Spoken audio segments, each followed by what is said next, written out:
Medanta Lucknow hospital ने robotic surgery में एक नया कीर्तिमान रच दिया है। बीते एक वर्ष में अस्पताल ने 509 रोबोटिक सर्जरी सफलतापूर्वक पूरी की हैं, जो भारत के किसी भी निजी अस्पताल द्वारा एक वर्ष में की गई सबसे अधिक रोबोटिक सर्जरी है। रोबोटिक सर्जरी से मरीजों को सुरक्षित और सटीक उपचार के साथ तेज रिकवरी भी मिल रही है। आने वाले वर्षों में रोबोटिक तकनीक चिकित्सा जगत में और अधिक क्रांतिकारी बदलाव लाएगी और मरीजों को पहले से कहीं अधिक सुरक्षित, सटीक और कम दर्द वाली सर्जरी उपलब्ध करा सकेगी। बताएंगे 509 एक साल में रोबोटिक सफल सर्जरी आपने करके दिखाई है, कैसा फील कर रहे हैं और कैसा रहा ये एक साल का समय रोबोटिक सर्जरी का? देखिए, हमेशा अगर अच्छा काम करते हैं तो गौरवान्वित तो हमेशा अपने को महसूस करते हैं। और मैं as medical director, as a team member of robot, और मैंने जैसे कि अपने सब डॉक्टरों के को मैं बहुत ही गौरवान्वित महसूस करता हूं। मैंने और उनका अभिवादन करता हूं कि उन्होंने मेदांता को ये मौका दिया अपनी एक्सपर्टाइज से कि हमने इतने नंबर ऑफ सक्सेसफुल केसेस करे। जैसा अभी आपने एक प्रश्न किया कि ये एक नई टेक्नोलॉजी है, हम लोगों की जो एमबीबीएस और एमएस में इन ट्रेनिंग में हमको इनकी ट्रेनिंग नहीं मिलती है। तो अब आपको ये समझना है कि इसको इंट्रोड्यूस हुए डाविंसी रोबोट को करीब 10 से 20 साल हो चुके हैं। शुरू में जैसे ऑल इंडिया इंस्टीट्यूट्स में आया, कुछ और सेंटर में आया, तो एक तो ड्यूरिंग रेजिडेंसी ट्रेनिंग होती है।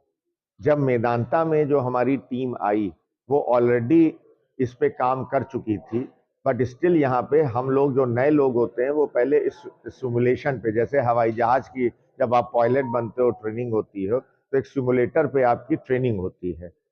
उस 40 घंटे की ट्रेनिंग के बाद फिर आप कोर्स करने जाते हो इनके रोबोट्स के, और वो सर्टिफाई होते हो।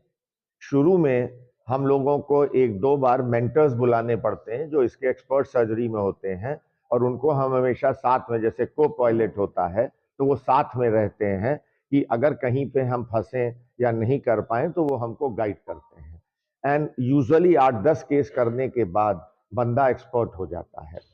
तो ये मैं कहूँगा इन लोगों की मेहनत है, हमारी समस्त टीम का। उन्होंने खूब पढ़ा, 40 घंटे बैठ के ओटी में सिमुलेशन पे काम किया, ट्रेनिंग के लिए कोची गए, और उसके बाद मेंटर के साथ काम करके आज ये स्वयं में हर जना कॉम्पिटेंट है केस करने के लिए। अब हमको मेंटर की भी ज़रूरत नहीं पड़ती है, और हमारी पूरी टीम जो है वो स्वयं में बैठ केस करती है। हम लोग एक दूसरे की हेल्प के लिए हमेशा अवेलेबल होते हैं, और कभी भी अगर ज़रूरत पड़ती है तो एक दूसरे की सहायता करके हम केस को सफलतापूर्वक पूरा करते हैं। सर, भारत में एक साल में सबसे ज्यादा सफल रोबोटिक सर्जरी करने का भी रिकॉर्ड मेदांता ने बनाया है, इस पर क्या कहें? नहीं, जो मैंने कहा कि हमेशा अच्छा लगता है जब हम अच्छा काम करते हैं, और हम लोग यहाँ पे हैं ही इसीलिए कि हम प्रयत्नशील करें, हम अच्छा काम करें, एक अच्छा नंबर देना मेदांता का हमेशा ये वैल्यू रही है कि हमारे लिए हर जीवन अनमोल है।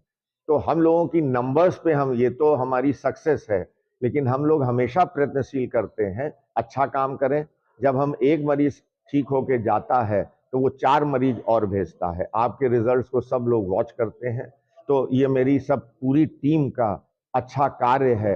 सफलतापूर्वक जो उन्होंने ऑपरेशन करे, मरीजों का कॉन्फिडेंस बिल्ड हुआ, अटेंडेंट जो होते हैं आसपास के लोगों का ये कॉन्फिडेंस बिल्डअप हुआ, और उसकी वजह से ही मरीजों ने आके यहाँ पे ये ऑपरेशन कराया।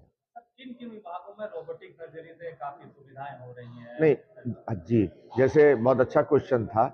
सबसे ज़्यादा जैसे गायनिकोलॉजी है, यूरोलॉजी है, गैस्ट्रो सर्जरी है, एंडोक्राइन ब्रेस्ट सर्जरी है, पीडियाट्रिक सर्जरी है, और अब कार्डियक सर्जरी।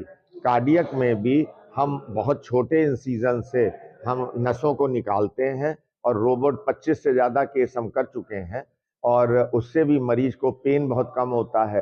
जो पहले हम पूरा चीरा लगा के स्टर्नम काटते थे, हड्डी जोड़ने में प्रॉब्लम होती थी, रोबोट के जरिए हमें स्टर्नम नहीं काटना पड़ता है, और छोटे से छोटे छेदों से हम आर्टरी को रिकवर करके फिर उसको दिल में जोड़ देते हैं।